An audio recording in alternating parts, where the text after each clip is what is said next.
Record-ology. Hey everybody, welcome back to Record-ology. Okay, this is kind of odd. Usually we don't start under the hood. Usually we start from the outside and work ourselves in, but today we're going to start from the inside and work ourselves out. So bear with me, but this should be a lot of fun. Now, I've been really looking forward to getting a full-blown capstan drive, reel-to-reel tape recorder for some time. And this one, actually, you've probably seen it before because it's been seen on Fardamark's channel. This was his. We worked out a trade, and now this is part of our collection, which I'm very thankful for.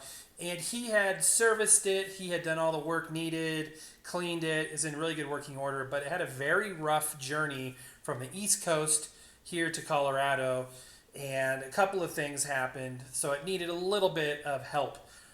I got it pretty much squared away right now, except for these spindles are kind of, it's really hard to describe, but they're pointed a little bit to the right, and I'm not 100% sure why.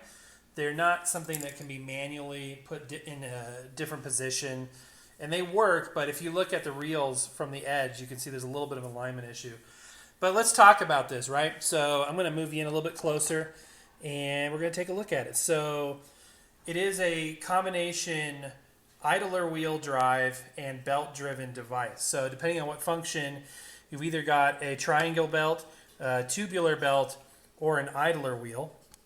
It is capstan drive, so the actual mechanism for pulling the tape through and driving it and keeping consistent speed is the capstan, which is this right here. And this is the pinch roller, obviously, that goes up into place and makes pinching contact with that capstan. Behind the capstan is this big flywheel, which is weighted. And the reason why it's weighted is it gives consistent speed.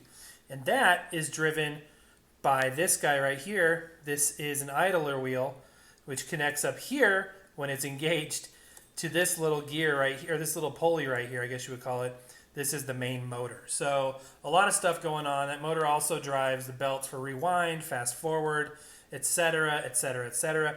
Down here we've got the VU meters, and the glue is decayed off of there, but it doesn't matter because when the faceplate's on, it holds it into place. Looking over here, we have 2-position volume control and tone control, record left and right channel, and then the main position knob right here. So that's pretty much all there is to the basics of what's under the hood. Behind here, you're going to have like the circuitry, the capacitors. I believe he's recapped it. It's been lubed, all that good stuff. I was having a little bit of an issue. I'm going to scoot you back just a little bit here. I was having a little bit of an issue with the rewind and fast forward. These, I believe, are original belts, so they are a little looser. When I turn this on, you'll see them flop a little bit. And when they were under load, I was having problems with fast forward and rewind. So what I had to do was blast it out with deoxit in such a way that we didn't lose the lubrication either. So this is, by the way, 1968. This is a Sears solid-state stereo 2-head 7-inch tape recorder. And I'm going to show you more about some of the other functions when we get it put back together. But this was made by Sanyo. In 1968, Sanyo was still not released as a major consumer brand in the United States market. So this is an OEM project for them. They were making a lot of the Sears stuff, including that little Sears cartridge tape system as well. So this is built by Sanyo. There's a Sanyo equivalent model for this particular unit, but this is I think the 3440. Now I'm going to look because I want to make sure I get it right. 34401, which is, again, made by Sanyo, and you can see Sanyo stamped on the back of the speakers. But before I get to that, I wanted you to see kind of how it works behind the scenes. So just turning it on, you can see that flywheel on the back moving, and the motor is in a neutral position, but you're going to hear that little flapping noise is because that belt is just a little loose. But it's doing the job. It's hanging in there. If we go down, we go into the rewind, and you'll say, why is it stopping? This had me mystified for a minute. Well, down here there's a little pin that's sensing the fact there's no tape in here. So when that pin is raised up, we go into rewind mode. And then just gripping lightly here, I can feel that it's got a decent amount of torque. 7-inch doesn't take as much torque as 10-inch, but there you go. And then if we go up here, we are in play mode. So this is the idler wheel is engaged to the motor up here and down here to the flywheel that's driving the capstan. Then there's a pause and fast forward, which again needs to have this pin in order to function. So that's pretty much all there is to it behind the scenes. I'm going to go ahead and put it back together now so you can see what it's supposed to look like with its makeup on. So stand by and I'll join you in just a minute. Okay, so here we are with everything put back together now. Again, 1968 Sears solid state stereo tape recorder made by Sanyo. So this basically what you can do is you can take these speakers and they clip onto the front and you can carry this around by the handle if you want to, or you can disconnect the speakers, use them as a standalone tape player, using the inputs and outputs, whatever you want to do. The speakers actually are not bad. I think they're 4x6, and there's like this little pouch where you can coil up the little speaker cable. Kind of hard to see in this light. I don't know if you can see it, but the back of the speaker driver there does say Sanyo. Everything's got these sort of like slightly rubberized plastic feet, and it connects to the back of the unit. It's got a nice long cable. Connects to the back of the unit with an 1/8" mini mono, obviously, because it's a single speaker. And the same thing goes for the other side as well. So here is the main unit. It's 50 some odd years old, 52 years old. And so it's got a little bit of cosmetic issues. You can't quite see it there, but the wood splitting. There's some rust here and there, but not too bad. It looks pretty good, actually. I've cleaned it up extensively. It just had a little bit of packing dust from its trip across the way. And like I said, gave it a good deoxit bath, which seems to have got everything that was kind of stuck unstuck. But Fardamark did lube everything and really do all the mechanicals, replace the caps, all the big stuff. So he took care of the heavy lifting. And here we go. So it's got a little handle on it. It's a fairly small unit, but it's pretty heavy too.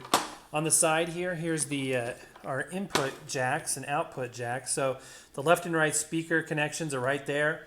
Headphones, speaker on and off switch. That took me a while to realize that was there.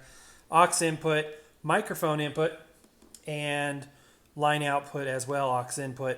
So yeah, all your inputs and outputs are right there.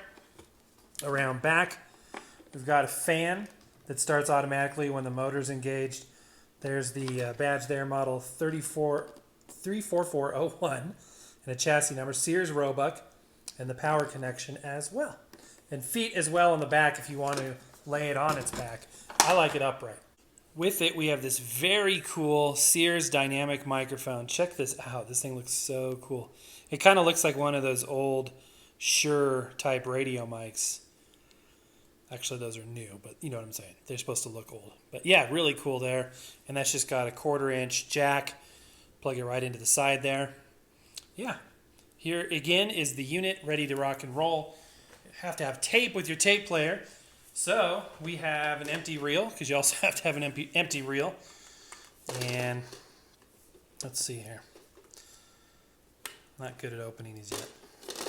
There we go. So our open reel, 7".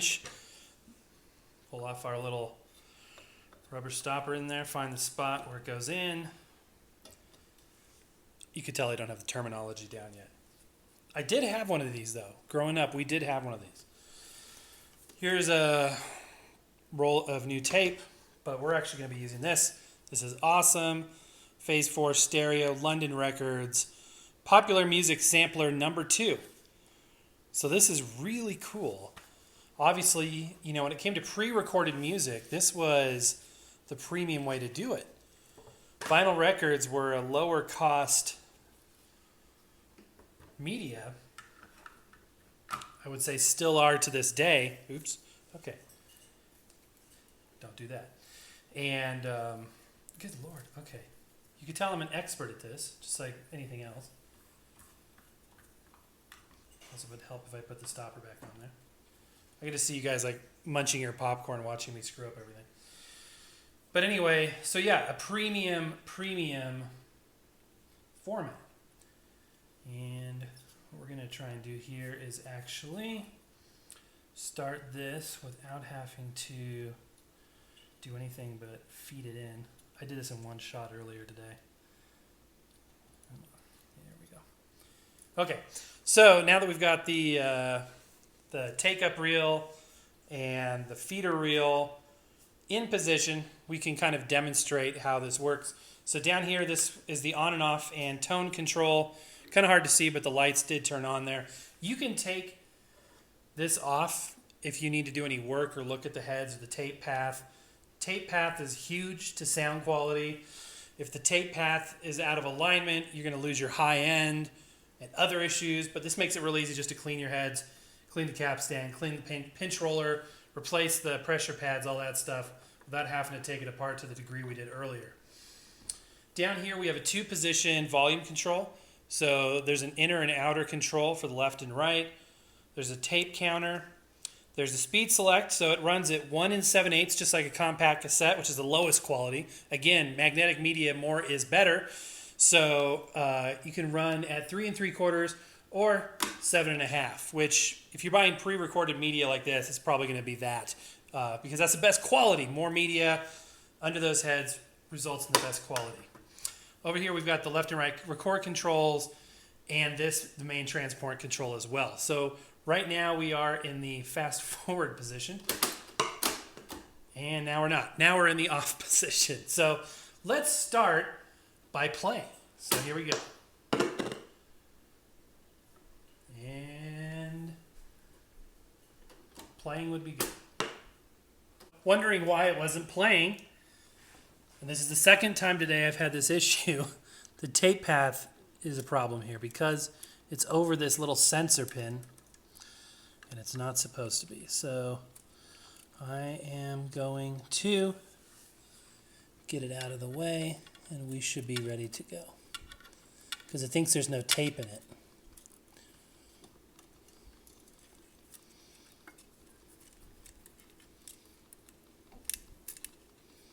All right. This should fix that problem. Playing. All right. Much better. See how easy it was to work on that instead of having to take the whole thing apart? Quality Japanese engineering. Gotta love it. Okay, so let's listen to a little bit of this music, which is highly copyrighted.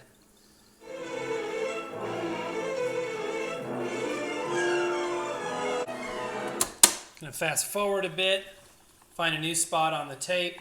Again, you can kind of hear that pulley or idler in the back always making noise a little bit because those belts are a little bit loose. So I'll probably order a belt pack for it and that'll quiet things down substantially. It's pretty easy. I mean, it's literally 5 screws to take the plinth or base plate, whatever you would call it, off. All right, let's go ahead and play some more.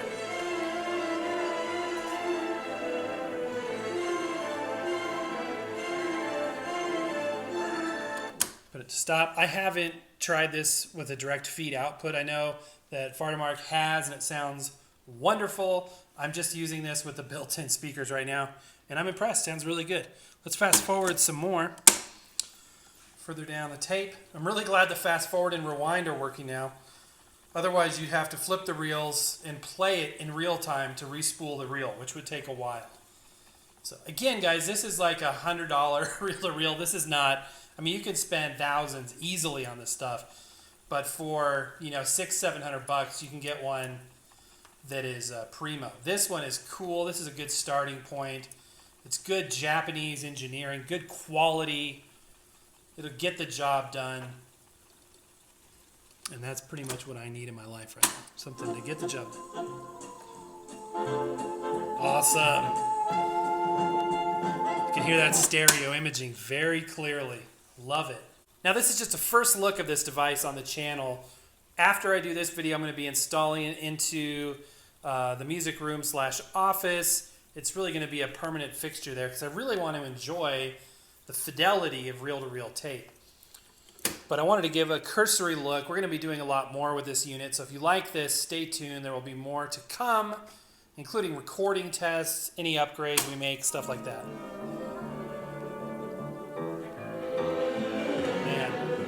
Okay guys, you're going to see a lot more of this awesome unit on this channel, but I wanted to do sort of a first look. We'll be doing record tests, all kinds of cool stuff in the future. Really glad to have this here. I've wanted one of these for some time. It's super, super awesome. But that's going to do it for now, guys. Happy record hunting, happy tape hunting. We will see you tomorrow.